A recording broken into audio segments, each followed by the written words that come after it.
Well, hello, windfoilers. Hello? Windfoilers? Is there anybody there?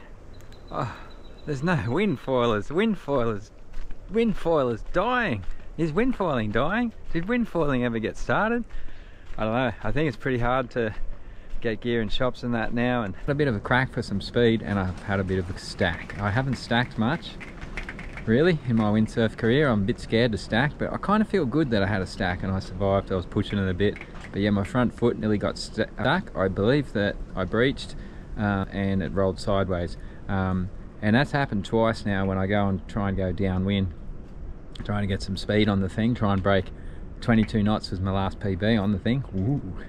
Anyway, it's a Fanatic flow foil with a 90cm mast and it's a 900 front wing and a 215 rear wing. It's very brown water. There's a whole lot of rain non-stop, and as you can see, yeah, a whole lot of rain. Dog's wondering why I'm talking to the camera. The water's brown and it's sus because there's stuff in there, and then also at the end of the session I hit a log. I think it was a log because I sort of felt it move.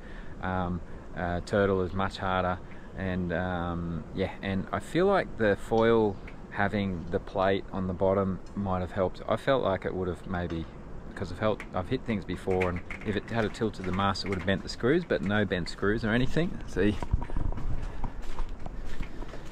on this foil it's got that, not that I can use the track because it's got the tuttle box. I think that plate thing might help with strikes of things. So who's listening to these videos anyway? I don't know, because there's no windfoils apparently anymore.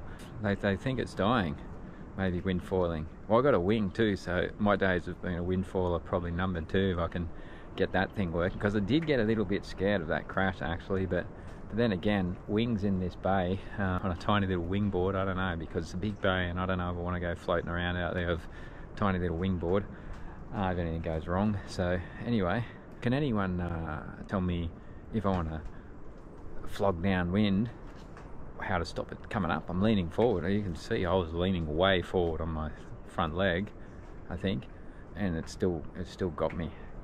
And the gybes are amazing. I am super keen on learning those gybes more. They feel incredible. The windfoil I think is pretty cool because it's getting me out there. I wouldn't have been sailing really in these winter westerlies, I don't think. They're pretty crappy conditions really. The wind's up and down and the bay's a little bit choppy, and I wouldn't be windsurfing if it wasn't for that thing. So I think the windfoils, they've probably got a future, because people like me are going to get hold of them and wanting max tow. Nothing else to do in this world but sail, so, and a foil really gets you some tow. Mad tow on foils every day. Time on water, time on water. Jibe, jibe, jibe, jibe, jibe. Hey! You! Here's a video. I hope you like it.